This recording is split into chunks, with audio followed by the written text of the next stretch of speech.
Aircraft making a condensation trail is very similar in many ways to when you go outside on a cold day and exhale.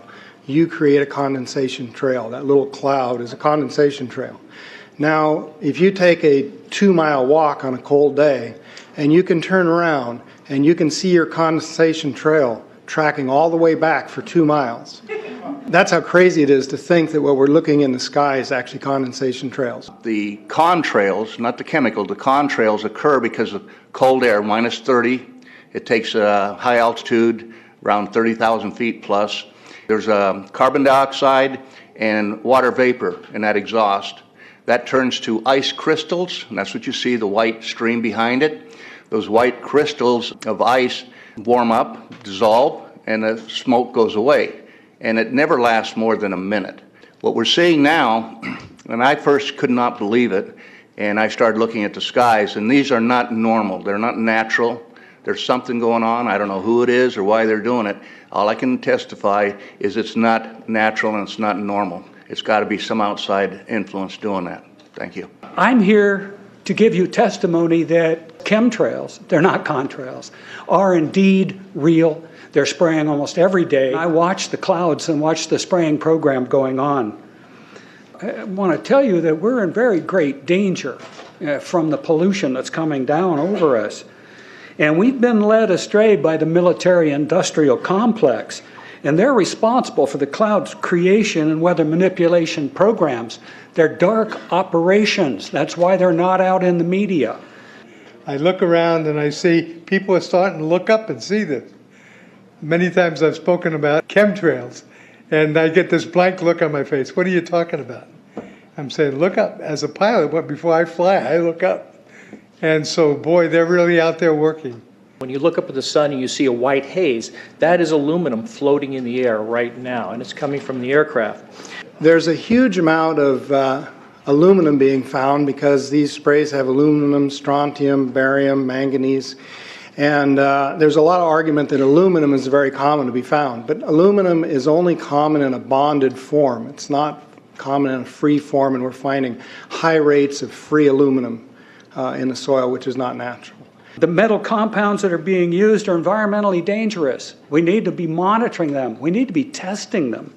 Okay, these previous guys, I've watched exactly what they do, and yes, they are correct. I've seen exactly the same stuff, so ditto marks on those. You want some figures? Okay, latest water test, tested the rain. 13,100 micrograms per liter of aluminum in the rain in 2013. Normally, it should be 0. So 13,100 is pretty damn much, folks. It used to be 0, then it was 100s in the 2000s. And then since 2010, it's into the 1,000s and the latest 13,100. In the snow on Mount Shasta, pristine Mount Shasta, 61,000 micrograms per liter, 4 times the amount that is found in the soil up there. Where in the hell is this stuff coming from if it's not coming from the soil? We have clouds in the sky we've never seen before. Almost every day I'm seeing clouds I've never seen before. And NASA has been even named a few of these new clouds.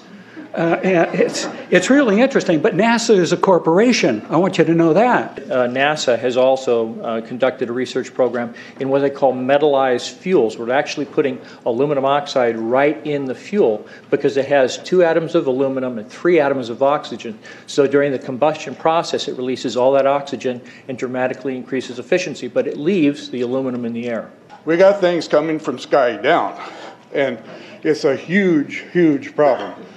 Because as it comes down, what happens is a couple of things. Is that it actually is in our air, we breathe it. And as we breathe it, it's actually going to go up through our nostrils, into our brain, easiest access to our brain frontal lobe. The contaminants that have been identified, which already been mentioned, are aluminum. Aluminum is the #1 free radical generator to the brain to cause early apoptosis, which is early death of brain, and it begins to set off the scar tissue, which we call the amygdalin, which is part of the chemical matrix related to Alzheimer's. I'm a neurologist practicing in Reading for 17 years, and in the past 5 years, I have seen the number of patients with Alzheimer's disease, Parkinson's, and other neurodegenerative diseases tremendously increased, almost quadruple. I became interested in chemtrails about 8 years ago when I was in Hawaii, and the Hawaiians are really being very vocal about it. I concur about the increasing number of Alzheimer's. They have been able to take the aluminum and micronize it, which means it'll stay up longer. But it also means, and I don't know if any of you have noticed some metallic taste in your mouth when they're spraying, but you inhale that, it goes up through your cribriform plate and through your sinuses and into the brain. As you heard, to spray nanoparticles, very small particles. These nanoparticles, they basically trigger a programmed cell death in the brain, and that is the ultimate path we see in Alzheimer's. That's problem number one, because when we look at the Alzheimer issue, we say those are the old. The real problem is, and the real scare I have, is as I am a father of 2, I'm a grandfather of 3. So the drama is our children. ADD started in the 70s. Autism was not on the radar. There was no documents, there was no information. It was 1 in 100,000 children. Today, what we have is 1 in 48 boys. I was part of the early group that was looking for aluminum in ADD and ADHD. And all of those children that started to develop those phenomena had high levels of aluminum. When we figured out protocols to detox them out, to free the body of those particular contaminants, what happened is that their brains came back. When we do this to the age, it doesn't come back as quick, but it will come back. But I'm seeing Alzheimer's in 56 years old. Back in the 70s, Alzheimer's when you were 80. If you remember 8 to 10 years ago, there was this big move to get rid of aluminum from underarm deodorant because it would cause Alzheimer's. Look what they're doing to us now. I want to give you a little bit of history on the background behind nanoparticles has been described before. A nanometer is 1/1000th of a meter. It's very small. In fact, if you have particles, say, that are 40 or 50 nanometers across, you can take and line 50 of them up next to a single red blood cell. These things are extremely tiny. They're pervasive. The collapse and decrease of agriculture is something I worry about even more than the previous info about autism and Alzheimer's. Believe me, I'm seriously concerned with what I'm watching. As a wildlife biologist, I've been watching the ecosystem collapse. When you lose all your stream organisms, when you have aluminum overload in your streams, you're killing your microbial bacteria and you're disrupting the entire ecosystem. So it goes way beyond just a little bit of pollution. How did Monsanto know to create aluminum-resistant plants? I don't think I've heard anybody ask that question. Okay. Insects. I've done studies in Siskiyou County. They're at 20% of normal. The aquatic insects basically made a nosedive in 2006 to about 20% of normal. So far this year, I've sampled 200 trout stomachs. 98% of them are empty. So sorry about the trout fishing, fellows. The mayflies, stoneflies, dipterus, and caddisflies are damn near gone. The terrestrial sampling is down to about 20% of normal, except for pest species like ants. We're seeing a loss of the major bird species, and as the gentleman said, the ecosystem is unraveling, and Audubon's been telling you that for years. The materials that are going into the environment right now, aluminum oxide nanoparticles and barium nanoparticles, these just happen to be the same materials that they use in nanothermate explosives. And so when this stuff settles down out of the air into the environment, it is small enough to be absorbed through the root structure of the trees in the forest. And so when there's a forest fire, and there will be a forest fire, those fires burn dramatically hotter.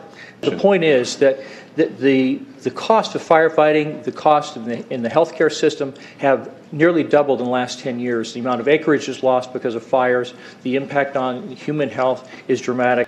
I personally tested water and aluminum, and I found aluminum had 47 times the normal expected amounts.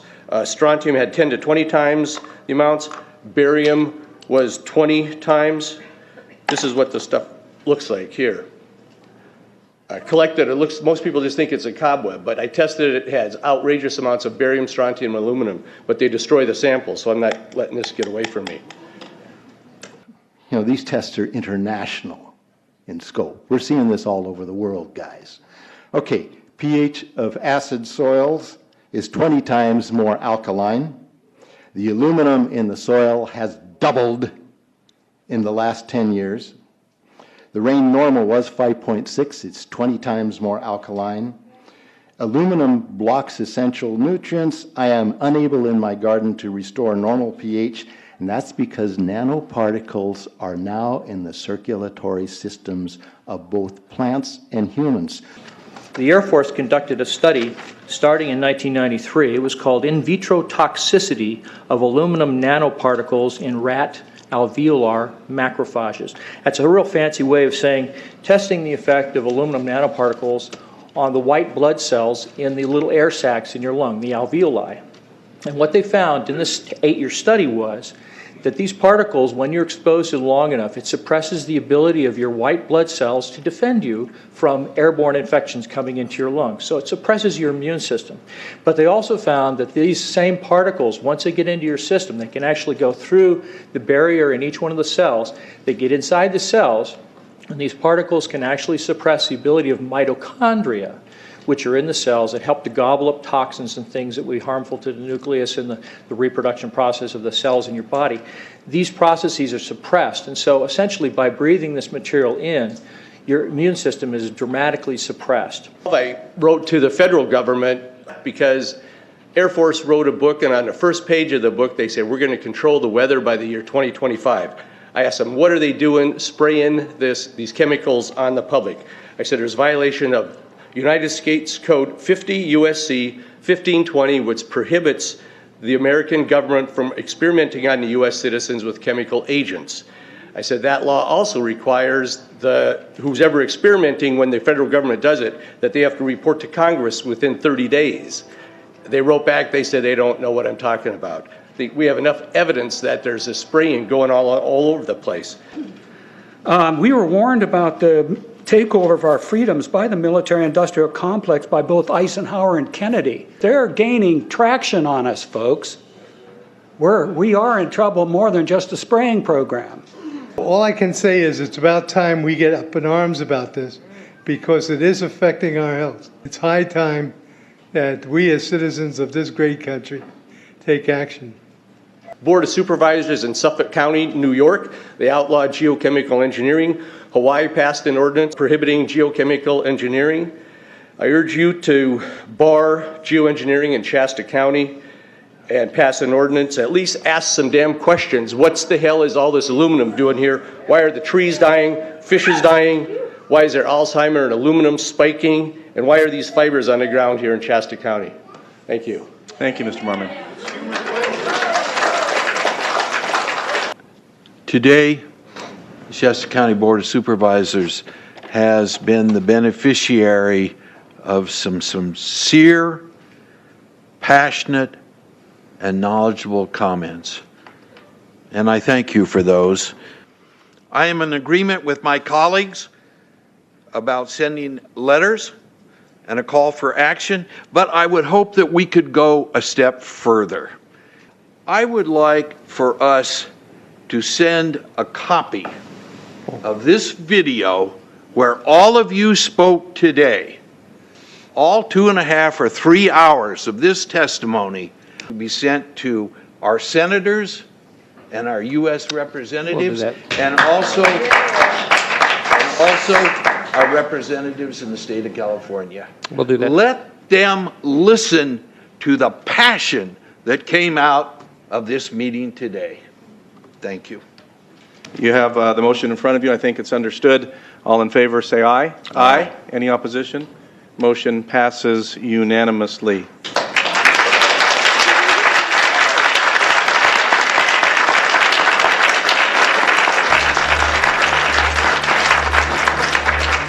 It wouldn't surprise me at all if the response is one that exceeds far the boundaries of Shasta County in terms of the platform that is offered, as evidenced by those who attended today from around the world.